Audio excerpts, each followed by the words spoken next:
দেশের জনপ্রিয় ইউটিউবার রাফসান দা ছোট ভাই খ্যাত ইফতেখার রাফসানের অননুমোদিত ব্লু ড্রিঙ্কস কারখানায় অভিযান পরিচালনা করেছে ভ্রাম্যমাণ আদালত। এ সময় নোংরা পরিবেশে মান নিয়ন্ত্রণহীনভাবে ব্লু ড্রিঙ্কস তৈরি করায় 30,000 টাকা জরিমানা করেছে ভ্রাম্যমাণ আদালত। গত 24 এপ্রিল কুমিল্লা নগরীর বিসিক এলাকায় অবস্থিত মেসার্স ব্লু ড্রিঙ্কসকে অভিযান পরিচালনা করা হয়। শুক্রবার 7 মে খবরটি নতুন করে সামাজিক যোগাযোগ মাধ্যমে ভাইরাল হলে বিষয়টি নতুন করে সামনে আসে। মেসার্স ড্রিঙ্ক ব্লু ব্রিভারেজ কুমিল্লা সদর উপজেলার সিটি কর্পোরেশন এলাকার বিসিক শিল্পনগরী B33 ব্লকে অবস্থিত। প্রতিষ্ঠানটি মোড়কজাতকরণ নিবন্ধন সনদ গ্রহণ না করে ইলেকট্রোলাইট ড্রিঙ্ক পণ্য প্রস্তুত করে আসছিল।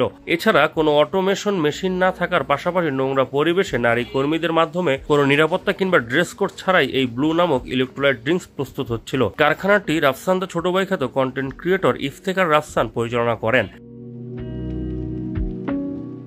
এদিকে কারখানায় কোনো পরিমাপ যন্ত্র না থাকায় হাতে করে বোতলজাত করা হচ্ছিল এই ড্রিঙ্কগুলো। নিবন্ধন ছাড়াই মোড়কজাত ও বাজারজাত করায় ওজন ও পরিমাণ মানদণ্ড আইন 2018 এর 41 ধারায় 30,000 টাকা অর্থদণ্ড করা হয়। ভ্রাম্যমাণ আদালত কুমিল্লা জেলা প্রশাসনের নির্বাহী ম্যাজিস্ট্রেট ও সিনিয়র সহকারী কমিশনার ফারহানা নাসরিনের নেতৃত্বে পরিচালিত হয়। প্রসিকিউটর হিসেবে দায়িত্ব পালন করেন BSTI কুমিল্লা অফিসের কর্মকর্তা আরিফ উদ্দিন।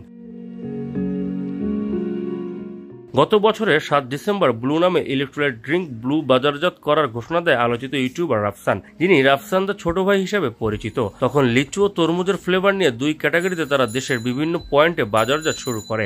মূলত ডিজিটাল মার্কেটিং ও ইনফ্লুয়েন্সার মার্কেটিং এর সহায়তায় তারা এই পণ্য বাজারজাত করে। বিশ্বখ্যাত ইনফ্লুয়েন্সার লোগান পল ও KSI ড্রিঙ্ক প্রাইম এর মার্কেটিং স্ট্র্যাটেজির অনুপ্রেরণায় রাফসানের ব্লু বাজারজাত হচ্ছিল। তবে শুরু থেকেই পণ্যটি কুমিল্লা বিসিকে আধুনিক যন্ত্রপাতি রাসায়নবিদ না থাকার পাশাপাশি সফট ড্রিঙ্কস স্বাস্থ্যসম্মতভাবে প্রস্তুত করার কোনো ব্যবস্থাই ছিল না। এর মধ্যে সম্প্রতি ব্লু লেবুর ফ্লেভার বাজারজাত করেছে।